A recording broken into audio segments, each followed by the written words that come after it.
Hi అండి, అందరికీ నమస్కారం అండి. ఫ్రెండ్స్, ఇప్పుడే అందిన వార్త. ఇక భారీ భూకంపం పరిస్థితి చాలా దారుణం అంటూ అప్డేట్ అయితే రావడం జరిగిందండి. అయితే ఇందుకు సంబంధించిన వివరాలు అయితే మన వీడియోలో తెలుసుకుందామండి. ఎక్కడ ఏంటి అనేది వీడియో మాత్రం పూర్తి వరకు చూడండి ఫ్రెండ్స్. అప్పుడే మనకి పూర్తి సమాచారం అయితే తెలుస్తుంది. ఇక లేట్ చేయకుండా టాపిక్లోకి వెళ్ళిపోదాము. ఇక పశ్చిమ బెంగాల్ రాజధాని కోలకత్తాలో భారీ భూకంపం సంభవించింది. ఇక రెక్టల్ స్కేలుపై దీని తీవ్రత 5.0గా నమోదైంది.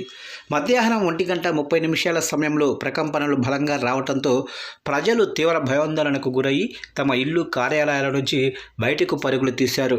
భూకంపం వచ్చిన సమయంలో కేంద్ర సహాయక మంత్రి సుకాంత మంజుదర్ ఒక బహిరంగ సభలో ప్రసంగిస్తున్నారు. ఆయన కూడా ఈ ప్రకంపనలను గమనించి అక్కడి ప్రజలను ప్రశాంతంగా ఉండాలని కోరారు.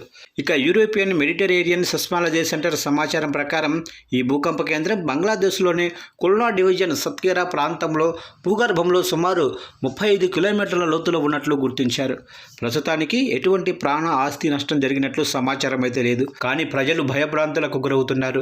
కోలకత్తాలోని స్టాల్ లేక్ ప్రాంతంలో భవనాలు ఊగటం గమనించిన ప్రజలు భయంతో రోడ్లపైకి వచ్చి చాలాసేపటి వరకు అక్కడే ఉన్నారు. ఇక భూకంపం తీవ్రత గురించి ప్రత్యక్ష సాక్షులు వివరిస్తూ తమ జీవితంలో ఎంతటి బలమైన ప్రకంపనలు ఎప్పుడూ కూడా చూడలేదని పేర్కొంటున్నారు. ప్రకంపనలు కొన్ని సెకండ్ల పాటు కొనసాగాయని, ఫ్యాన్లు ఊగటం, అల్మరాలో ఉన్న వస్తువులు కింద పడిపోవడం వంటివి జరిగాయి. గోడలకు తగిలించిన చిత్రపటాలు కూడా కింద పడి పగిలిపోయాయి. భూకంపం రాగానే కార్యాలయాల్లో గందరగోళం నెలకొంది.